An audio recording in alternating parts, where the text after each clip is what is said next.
कुरिन्थियों के नाम पौलुस प्रेरित की दूसरी पत्री अध्याय 1। पौलुस की ओर से जो परमेश्वर की इच्छा से मसीह यीशु का प्रेरित है, और भाई तीमुथियुस की ओर से परमेश्वर की उस कलीसिया के नाम जो कुरिन्थुस में है, और सारे अखिया के सब पवित्र लोगों के नाम, हमारे पिता परमेश्वर और प्रभु यीशु मसीह की ओर से तुम्हें अनुग्रह और शांति मिलती रहे। हमारे प्रभु यीशु मसीह के परमेश्वर और पिता का धन्यवाद हो, जो दया का पिता और सब प्रकार की शांति का परमेश्वर है। वह हमारे सब क्लेशों में शांति देता है, ताकि हम उस शांति के कारण जो परमेश्वर हमें देता है, उन्हें भी शांति दे सकें जो किसी प्रकार के क्लेश में हो। क्योंकि जैसे मसीह के दुख हमको अधिक होते हैं, वैसे ही हमारी शांति भी मसीह के द्वारा अधिक होती है। यदि हम क्लेश पाते हैं तो यह तुम्हारी शांति और उद्धार के लिए है, और यदि शांति पाते हैं तो यह तुम्हारी शांति के लिए है, जिसके प्रभाव से तुम धीरज के साथ उन क्लेशों को सह लेते हो जिन्हें हम भी सहते हैं। और हमारी आशा तुम्हारे विषय में दृढ़ है, क्योंकि हम जानते हैं कि तुम जैसे दुखों के वैसे ही शांति के भी सहभागी हो। हे भाइयों, हम नहीं चाहते कि तुम हमारे उस क्लेश से अनजान रहो जो आसिया में हम पर पड़ा, कि ऐसे भारी बोझ से दब गए थे जो हमारी सामर्थ्य से बाहर था, यहाँ तक कि हम जीवन से भी हाथ धो बैठे थे। वरन हमने अपने मन में समझ लिया था कि हम पर मृत्यु की आज्ञा हो चुकी है, कि हम अपना भरोसा न रखें, वरन परमेश्वर का जो मरे हुओं को जिलाता है। उसी ने हमें ऐसी बड़ी मृत्यु से बचाया और बचाएगा, और उससे हमारी यह आशा है कि वह आगे को भी बचाता रहेगा। और तुम भी मिलकर प्रार्थना के द्वारा हमारी सहायता करोगे, कि जो वरदान बहुतों के द्वारा हमें मिला, उसके कारण बहुत लोग हमारी ओर से धन्यवाद करें। क्योंकि हम अपने विवेक की इस गवाही पर घमंड करते हैं कि जगत में और विशेष करके तुम्हारे बीच हमारा चरित्र परमेश्वर के योग्य ऐसी पवित्रता और सच्चाई सहित था, जो शारीरिक ज्ञान से नहीं परंतु परमेश्वर के अनुग्रह के साथ था। हम तुम्हें और कुछ नहीं लिखते, केवल वह जो तुम पढ़ते या मानते भी हो, और मुझे आशा है कि अंत तक भी मानते रहोगे, जैसा तुम में से कितनों ने मान लिया है कि हम तुम्हारे घमंड का कारण हैं, वैसे तुम भी प्रभु यीशु के दिन हमारे लिए घमंड का कारण ठहरोगे। और इस भरोसे से मैं चाहता था कि पहले तुम्हारे पास आऊं, कि तुम्हें एक और दान मिले, और तुम्हारे पास से होकर मकिदुनिया को जाऊं, और फिर मकिदुनिया से तुम्हारे पास आऊं, और तुम मुझे यहूदिया की ओर कुछ दूर तक पहुंचाओ। इसलिए मैंने जो यह इच्छा की थी, तो क्या मैंने चंचलता दिखाई? या जो करना चाहता हूँ, क्या शरीर के अनुसार करना चाहता हूँ कि मैं बात में हाँ हाँ भी करूं और नहीं नहीं भी करूं? परमेश्वर सच्चा गवाह है कि हमारे उस वचन में जो तुमसे कहा हाँ और नहीं, दोनों पाई नहीं जाती। क्योंकि परमेश्वर का पुत्र यीशु मसीह, जिसका हमारे द्वारा अर्थात मेरे और सिलवानुस और तीमुथियुस के द्वारा तुम्हारे बीच में प्रचार हुआ, उसमें हाँ और नहीं दोनों न थी, परंतु उसमें हाँ ही हाँ हुई। क्योंकि परमेश्वर की जितनी प्रतिज्ञाएं हैं, वे सब उसी में हाँ के साथ हैं। इसलिए उसके द्वारा आमीन भी हुई, कि हमारे द्वारा परमेश्वर की महिमा हो।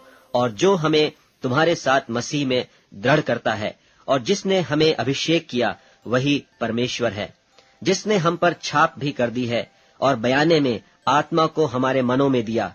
मैं परमेश्वर को गवाह करता हूँ कि मैं अब तक कुरिन्थुस में इसलिए नहीं आया कि मुझे तुम पर तरस आता था।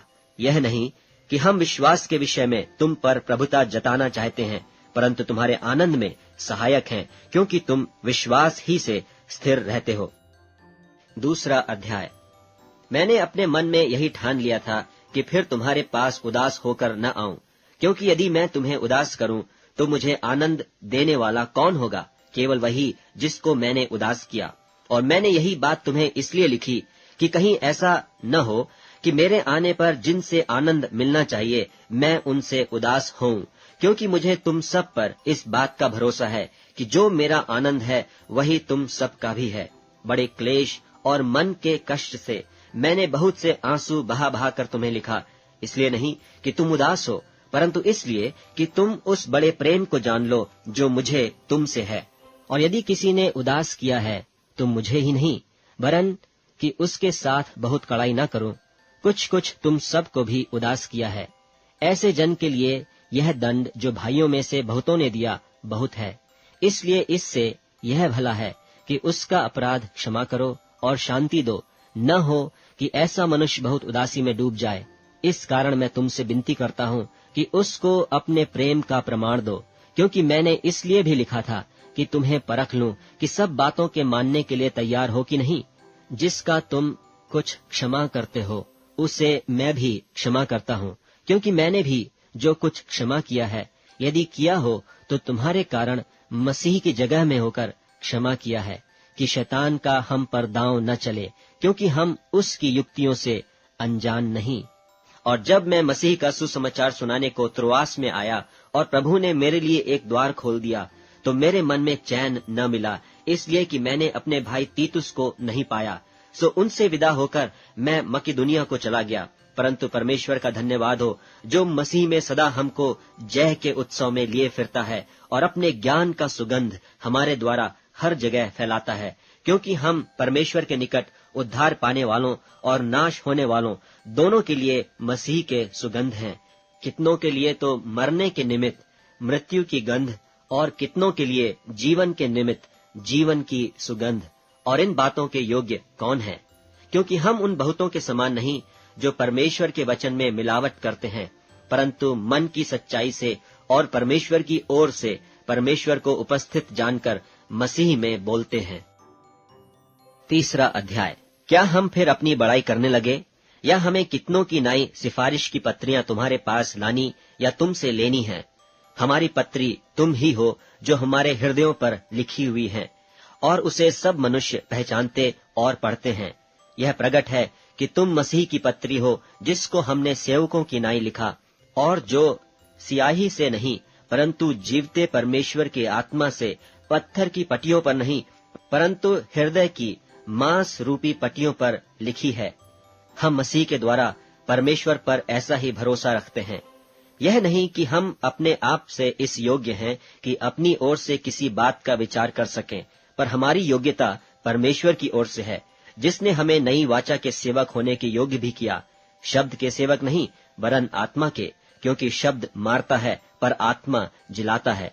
और यदि मृत्यु की वह वाचा जिसके अक्षर पत्थरों पर खोदे गए थे यहाँ तक तेजोमय हुई कि मूसा के मुंह पर के तेज के कारण जो घटता भी जाता था इस्राएल उसके मुंह पर दृष्टि नहीं कर सकते थे, तो आत्मा की वाचा और भी तेजोमय क्यों न होगी?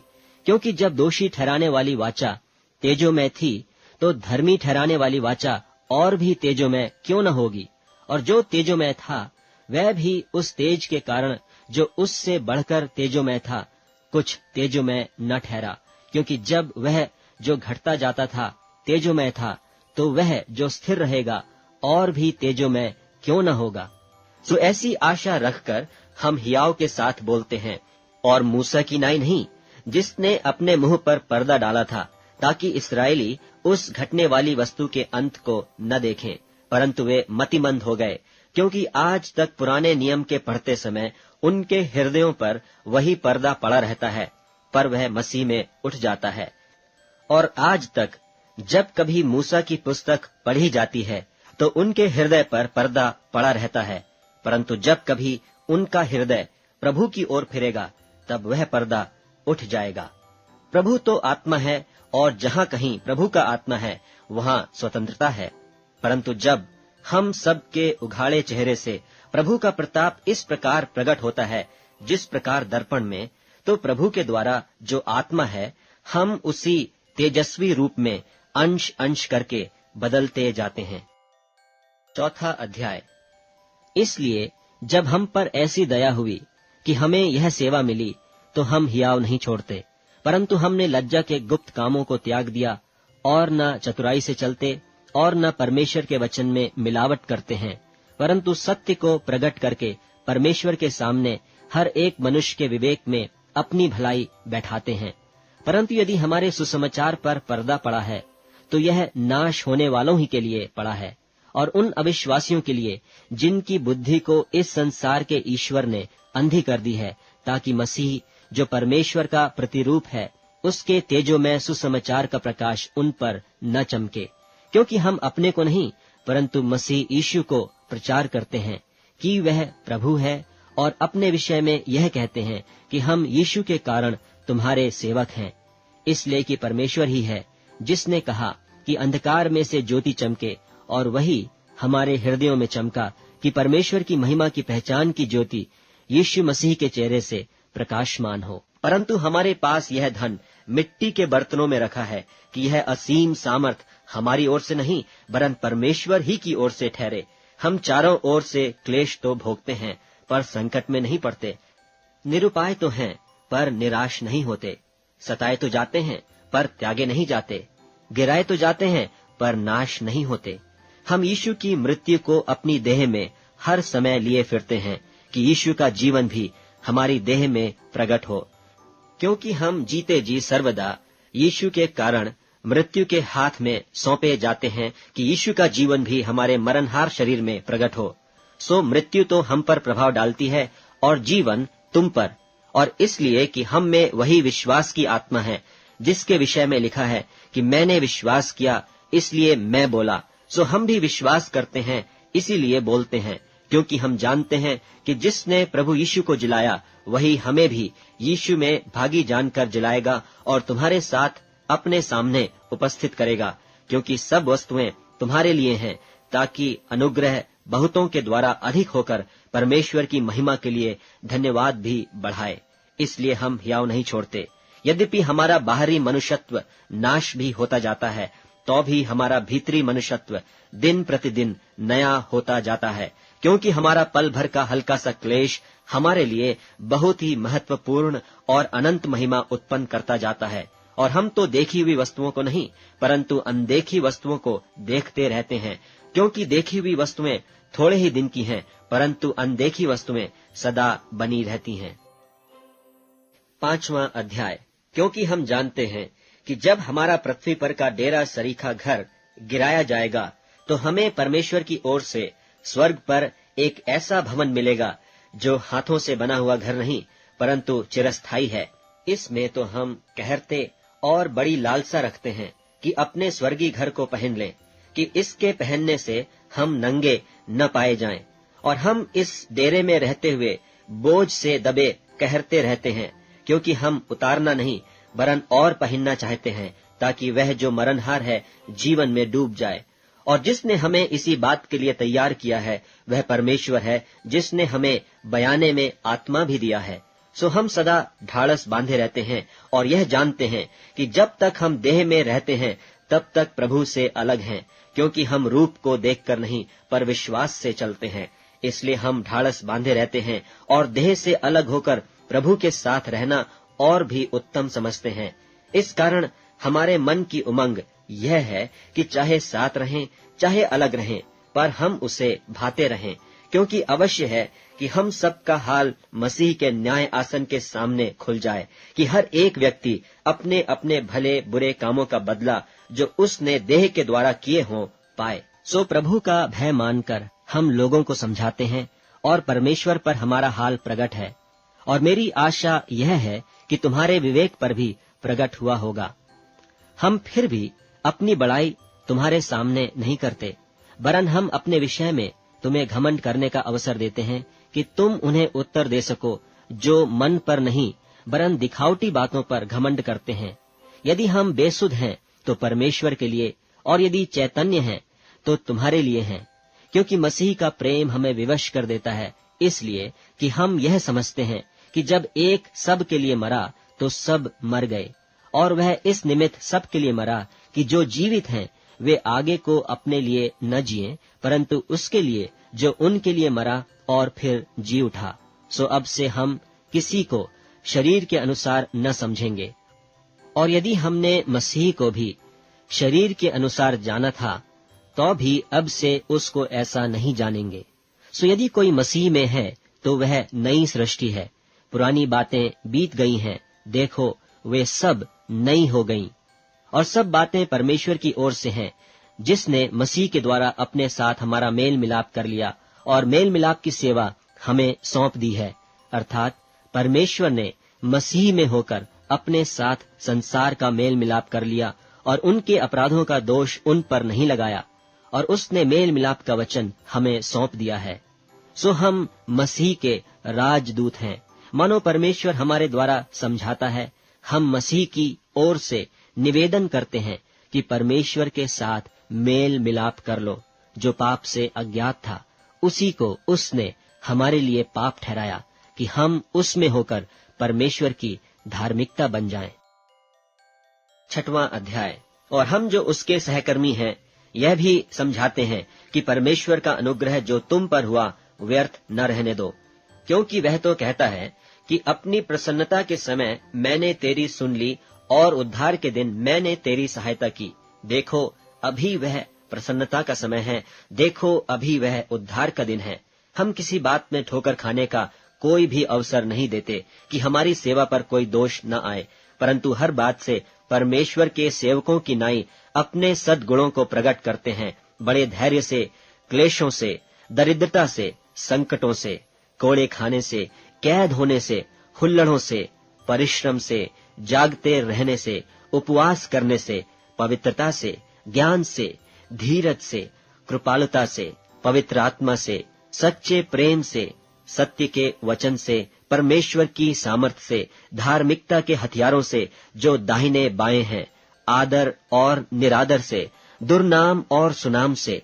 यद्यपि भरमाने वालों के ऐसे मालूम होते हैं तो भी सच्चे हैं, अनजानों के सदृश्य हैं तो भी प्रसिद्ध हैं, मरते हुओं के ऐसे हैं और देखो जीवित हैं, मार खाने वालों के सदृश्य हैं परंतु प्राण से मारे नहीं जाते, शोक करने वाले के समान हैं परंतु सर्वदा आनंद करते हैं, कंगालों के ऐसे हैं परंतु बहुतों को धनवान बना देते हैं, ऐसे हैं जैसे हमारे पास कुछ नहीं तो भी सब कुछ रखते हैं। हे कुरिन्थियों, हमने खुलकर तुमसे बातें की हैं, हमारा हृदय तुम्हारी ओर खुला हुआ है, तुम्हारे लिए हमारे मन में कुछ सकेती नहीं पर तुम्हारे ही मनों में सकेती है। पर अपने लड़के बाले जानकर तुमसे कहता हूँ कि तुम भी उसके बदले में अपना हृदय खोल दो। अविश्वासियों के साथ असमान जुए में न जुतो, क्योंकि धार्मिकता और अधर्म का क्या मेलजोल, या ज्योति और अंधकार की क्या संगति, और मसीह का बलियाल के साथ क्या लगाव, या विश्वासी के साथ अविश्वासी का क्या नाता, और मूर्तों के साथ परमेश्वर के मंदिर का क्या संबंध, क्योंकि हम तो जीवते परमेश्वर के मंदिर हैं। जैसा परमेश्वर ने कहा है कि मैं उनमें बसूंगा और उनमें चला फिरा करूंगा, और मैं उनका परमेश्वर हूंगा और वे मेरे लोग होंगे। इसलिए प्रभु कहता है कि उनके बीच में से निकलो और अलग रहो, और अशुद्ध वस्तु को मत छुओ, तो मैं तुम्हें ग्रहण करूंगा और तुम्हारा पिता हूंगा, और तुम मेरे बेटे और बेटियां होगे। यह सर्वशक्तिमान प्रभु परमेश्वर का वचन है। 7वां अध्याय। सो हे प्यारो, जबकि ये प्रतिज्ञाएं हमें मिली हैं, तो आओ हम अपने आप को शरीर और आत्मा की सब मलिनता से शुद्ध करें और परमेश्वर का भय रखते हुए पवित्रता को सिद्ध करें। हमें अपने हृदय में जगह दो। हमने न किसी से अन्याय किया, न किसी को बिगाड़ा और न किसी को ठगा। मैं तुम्हें दोषी ठहराने के लिए यह नहीं कहता, क्योंकि मैं पहले ही कह चुका हूँ कि तुम हमारे हृदय में ऐसे बस गए हो कि हम तुम्हारे साथ मरने जीने के लिए तैयार हैं। मैं तुमसे बहुत हियाव के साथ बोल रहा हूँ। मुझे तुम पर बड़ा घमंड है। मैं शांति से भर गया हूँ। अपने सारे क्लेश में मैं आनंद से अति भरपूर रहता हूँ, क्योंकि जब हम मकिदुनिया में आए तब भी हमारे शरीर को चैन नहीं मिला, परंतु हम चारों ओर से क्लेश पाते थे। बाहर लड़ाइयां थीं, भीतर भयंकर बातें थीं, तो भी दीनों को शांति देने वाले परमेश्वर ने तीतुस के आने से हमको शांति दी, और न केवल उसके आने से परंतु उसकी उस शांति से भी जो उसको तुम्हारी ओर से मिली थी, और उसने तुम्हारी लालसा और तुम्हारे दुख और मेरे लिए तुम्हारी धुन का समाचार हमें सुनाया, जिससे मुझे और भी आनंद हुआ। क्योंकि यद्यपि मैंने अपनी पत्री से तुम्हें शोकित किया, परंतु उससे पछताता नहीं, जैसा कि पहले पछताता था, क्योंकि मैं देखता हूँ कि उस पत्री से तुम्हें शोक तो हुआ, परंतु वह थोड़ी देर के लिए था। अब मैं आनंदित हूँ, पर इसलिए नहीं कि तुमको शोक पहुंचा, वरन इसलिए कि तुमने उस शोक के कारण मन फिराया, क्योंकि तुम्हारा शोक परमेश्वर की इच्छा के अनुसार था कि हमारी ओर से तुम्हें किसी बात में हानि न पहुंचे। क्योंकि परमेश्वर भक्ति का शोक ऐसा पश्चाताप उत्पन्न करता है जिसका परिणाम उद्धार है, और फिर उससे पछताना नहीं पड़ता, परंतु संसारी शोक मृत्यु उत्पन्न करता है। सो देखो, इसी बात से कि तुम्हें परमेश्वर भक्ति का शौक हुआ, तुम में कितनी उत्तेजना और प्रत्युत्तर और रिस और भय और लालसा और धुन और पलटा लेने का विचार उत्पन्न हुआ। तुमने सब प्रकार से यह सिद्ध कर दिखाया कि तुम इस बात में निर्दोष हो। फिर मैंने जो तुम्हारे पास लिखा था, वह न तो उसके कारण लिखा जिसने अन्याय किया और न उसके कारण जिस पर अन्याय किया गया, परंतु इसलिए कि तुम्हारी उत्तेजना जो हमारे लिए है, वह परमेश्वर के सामने तुम पर प्रकट हो जाए।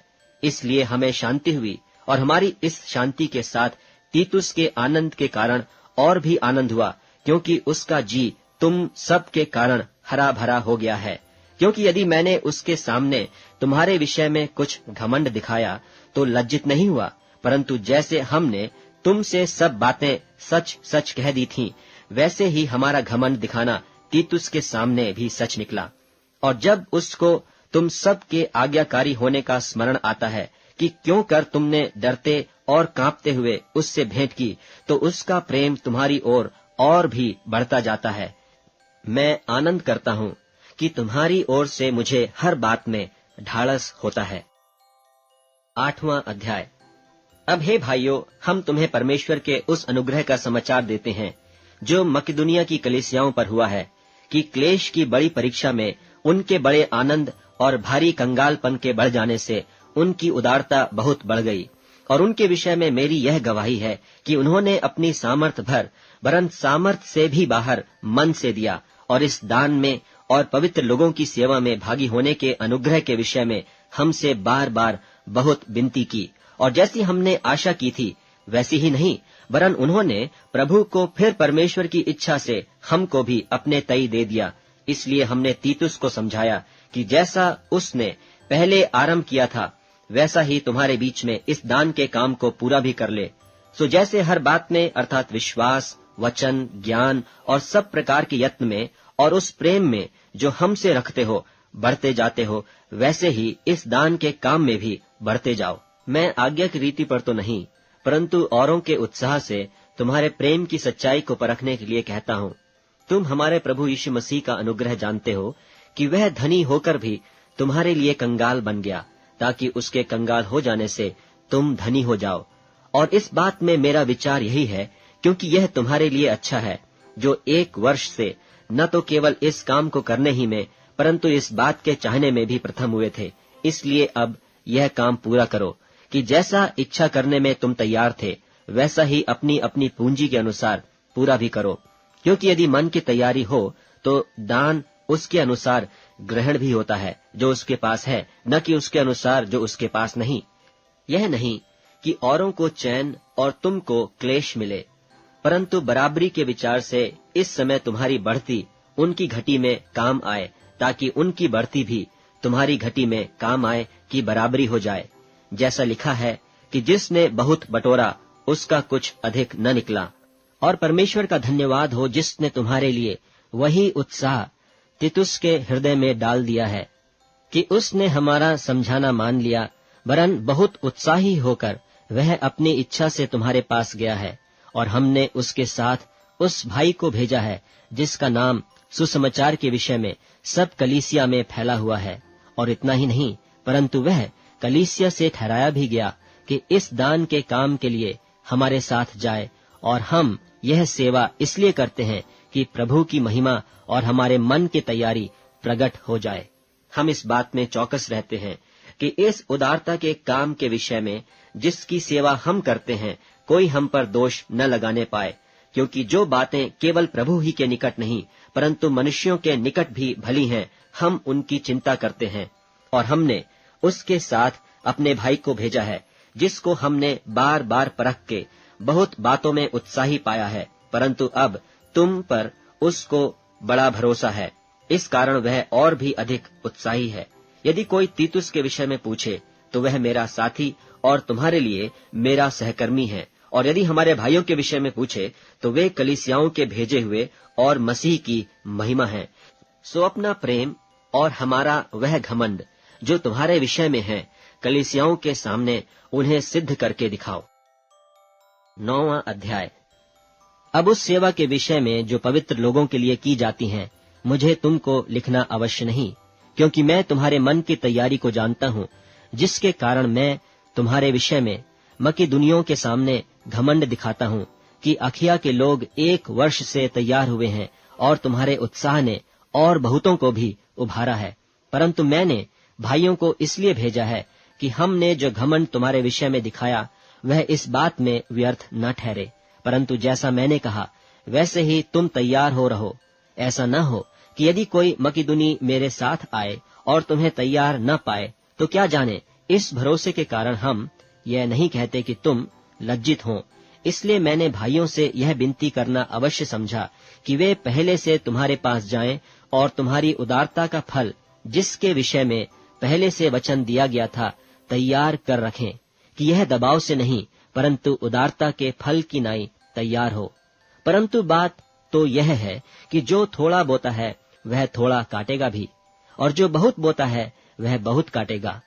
हर एक जन जैसा मन में ठाने वैसा ही दान करे, न कुढ़ के और न दबाव से, क्योंकि परमेश्वर हर्ष से देने वाले से प्रेम रखता है, और परमेश्वर सब प्रकार का अनुग्रह तुम्हें बहुतायत से दे सकता है, जिससे हर बात में और हर समय सब कुछ जो तुम्हें आवश्यक हो तुम्हारे पास रहे, और हर एक भले काम के लिए तुम्हारे पास बहुत कुछ हो। जैसा लिखा है, उसने बिथराया, उसने कंगालों को दान दिया, उसका धर्म सदा बना रहेगा।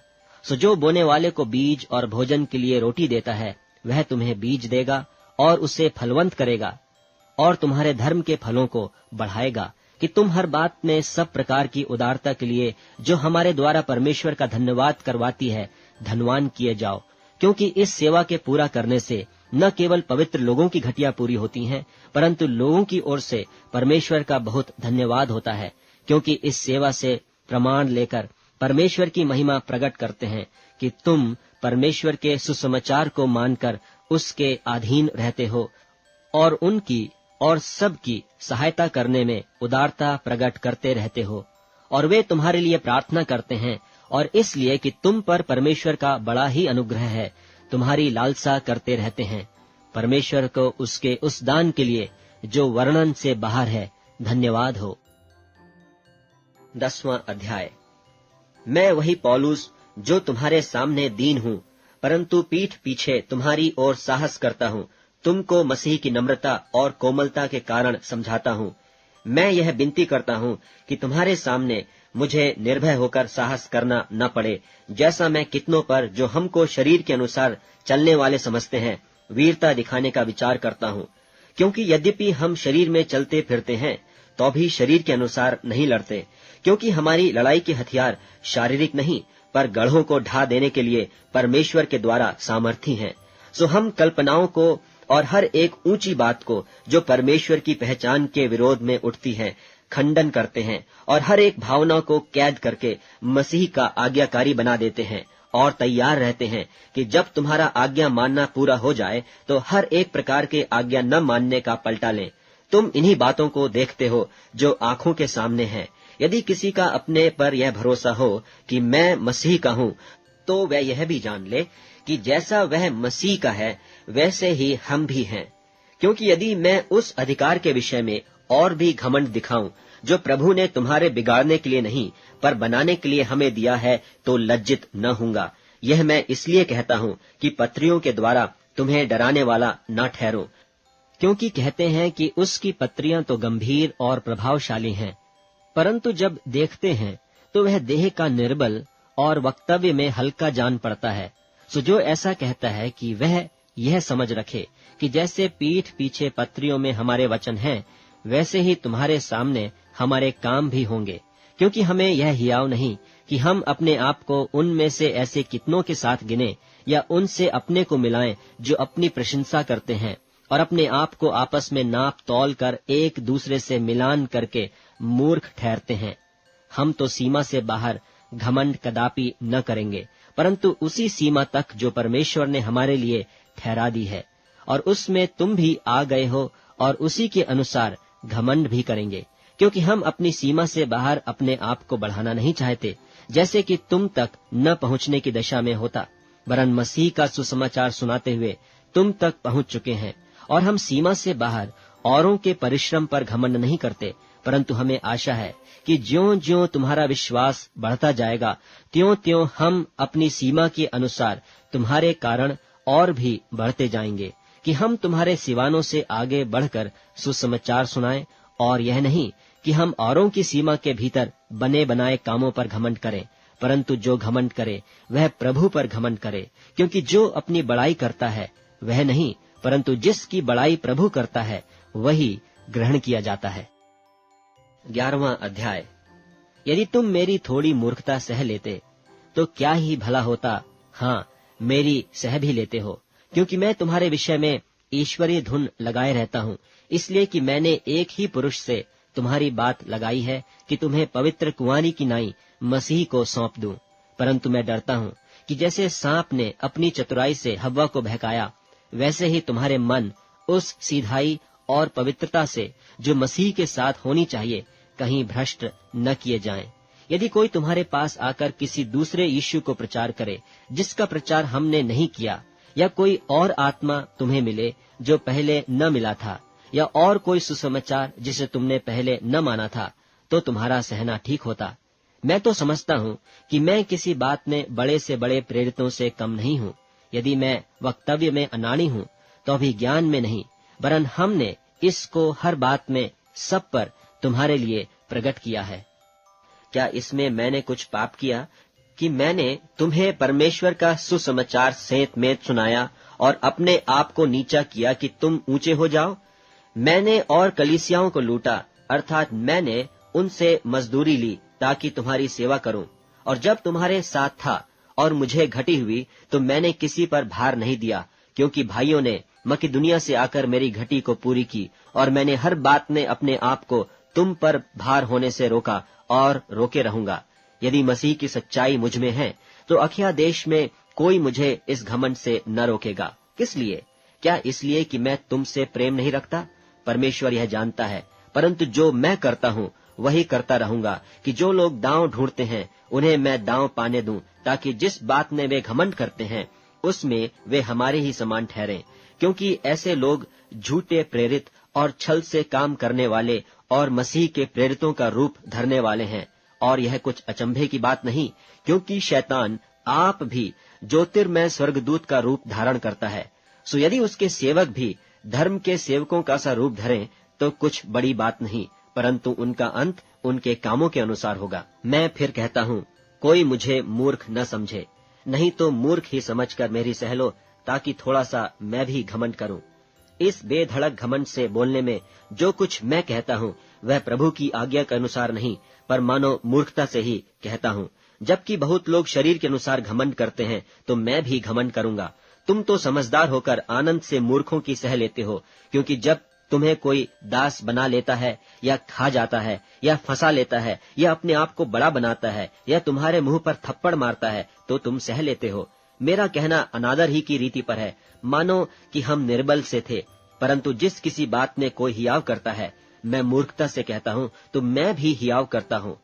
क्या वे ही इब्रानी हैं? मैं भी हूँ। क्या वे ही इस्राएली हैं? मैं भी हूँ। क्या वे ही इब्राहिम के वंश हैं? मैं भी हूँ। क्या वे ही मसीह के सेवक हैं? मैं पागल की नाई कहता हूँ, मैं उनसे बढ़कर हूँ।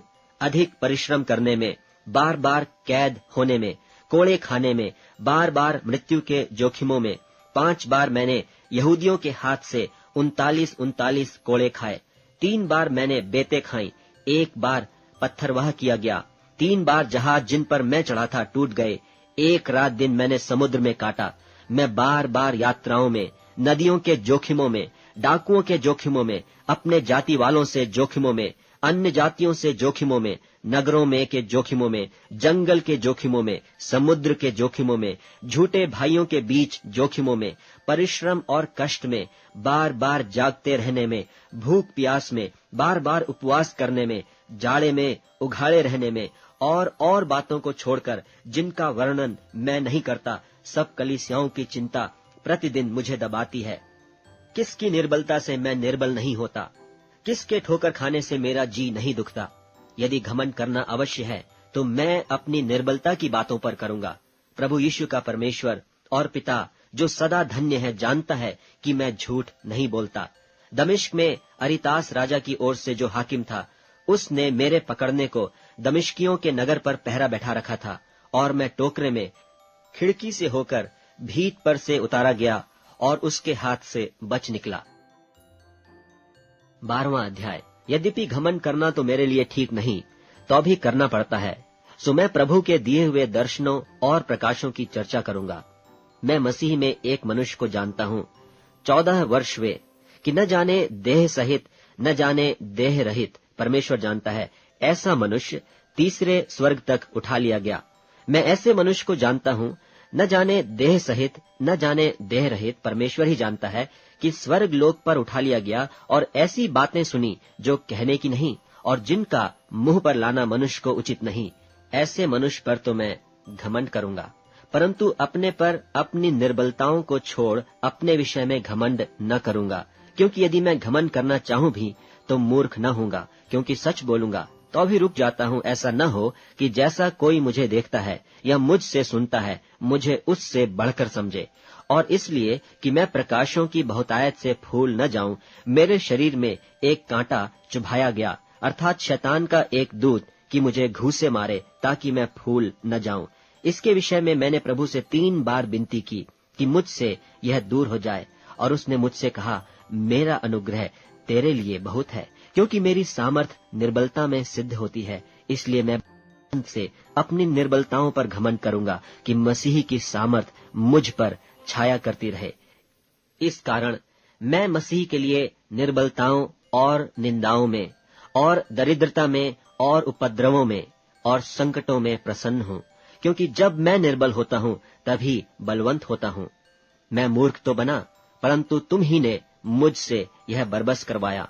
तुम्हें तो मेरी प्रशंसा करनी चाहिए थी, क्योंकि यद्यपि मैं कुछ भी नहीं, तो भी उन बड़े से बड़े प्रेरितों से किसी बात में कम नहीं हूँ। प्रेरित के लक्षण भी तुम्हारे बीच सब प्रकार के धीरज सहित चिन्हों और अद्भुत कामों और सामर्थ के कामों से दिखाए गए। तुम कौन सी बात में और कलीसियाओं से कम थे? केवल इसमें कि मैंने तुम पर अपना भार न रखा। मेरा यह अन्याय क्षमा करो। देखो, मैं तीसरी बार तुम्हारे पास आने को तैयार हूँ, और मैं तुम पर कोई भार न रखूंगा, क्योंकि मैं तुम्हारी संपत्ति नहीं, वरन तुम ही को चाहता हूँ। क्योंकि लड़के बालों को माता पिता के लिए धन बटोरना न चाहिए, पर माता पिता को लड़के बालों के लिए। मैं तुम्हारी आत्माओं के लिए बहुत आनंद से खर्च करूंगा, वरन आप भी खर्च हो जाऊंगा। क्या जितना बढ़कर मैं तुमसे प्रेम रखता हूँ, उतना ही घटकर तुम मुझसे प्रेम रखोगे? ऐसा हो सकता है कि मैंने तुम पर बोझ नहीं डाला, परंतु चतुराई से तुम्हें धोखा देकर फंसा लिया। भला जिन्हें मैंने तुम्हारे पास भेजा, क्या उनमें से किसी के द्वारा मैंने छल करके तुमसे कुछ ले लिया? मैंने तीतुस को समझाकर उसके साथ उस भाई को भेजा, तो क्या तीतुस ने छल करके तुमसे कुछ लिया? क्या हम एक ही आत्मा के चलाए न चले? क्या एक ही लीक पर न चले? तुम अभी तक समझ रहे होगे कि हम तुम्हारे सामने प्रत्युत्तर दे रहे हैं। हम तो परमेश्वर को उपस्थित जानकर मसीह में बोलते हैं। और हे प्रियो, सब बातें तुम्हारी उन्नति ही के लिए कहते हैं, क्योंकि मुझे डर है कहीं ऐसा न हो कि मैं आकर जैसे चाहता हूँ वैसे तुम्हें न पाऊं, और मुझे भी जैसा तुम नहीं चाहते वैसा ही पाओ, कि तुम में झगड़ा, डाह, क्रोध, विरोध, ईर्ष्या, चुगली, अभिमान और बखेड़े हों। और मेरा परमेश्वर कहीं मेरे फिर से तुम्हारे यहाँ आने पर मुझ पर दबाव डाले, और मुझे बहुतों के लिए फिर शोक करना पड़े, जिन्होंने पहले पाप किया था, और उस गंदे काम और व्यभिचार और लुचपन से जो उन्होंने किया मन नहीं फिराया। 13वां अध्याय। अब तीसरी बार तुम्हारे पास आता हूँ। 2 या 3 गवाहों के मुंह से हर एक बात ठहराई जाएगी। जैसे मैं जब दूसरी बार तुम्हारे साथ था, सो वैसे ही अब दूर रहते हुए उन लोगों से जिन्होंने पहले पाप किया, और सब लोगों से अब पहले से कहे देता हूँ कि यदि मैं फिर आऊंगा तो नहीं छोड़ूंगा। तुम तो इसका प्रमाण जानते हो कि मसीह मुझ में बोलता है, जो तुम्हारे लिए निर्बल नहीं, परंतु तुम में सामर्थी है। वह निर्बलता के कारण क्रूस पर चढ़ाया तो गया, तो भी परमेश्वर की सामर्थ से जीवित है।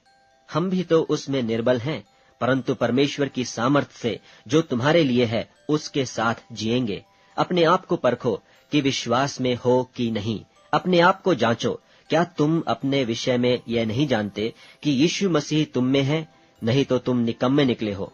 पर मेरी आशा है कि तुम जान लोगे कि हम निकम्मे नहीं, और हम अपने परमेश्वर से यह प्रार्थना करते हैं कि तुम कोई बुराई न करो, इसलिए नहीं कि हम खरे देख पड़े, पर इसलिए कि तुम भलाई करो, चाहे हम निकम्मे ही ठहरें।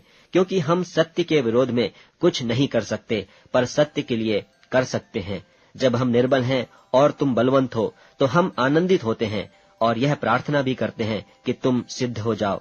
इस कारण मैं तुम्हारे पीठ पीछे ये बातें लिखता हूँ कि उपस्थित होकर मुझे उस अधिकार के अनुसार जिसे प्रभु ने बिगाड़ने के लिए नहीं पर बनाने के लिए मुझे दिया है, कड़ाई से कुछ करना न पड़े।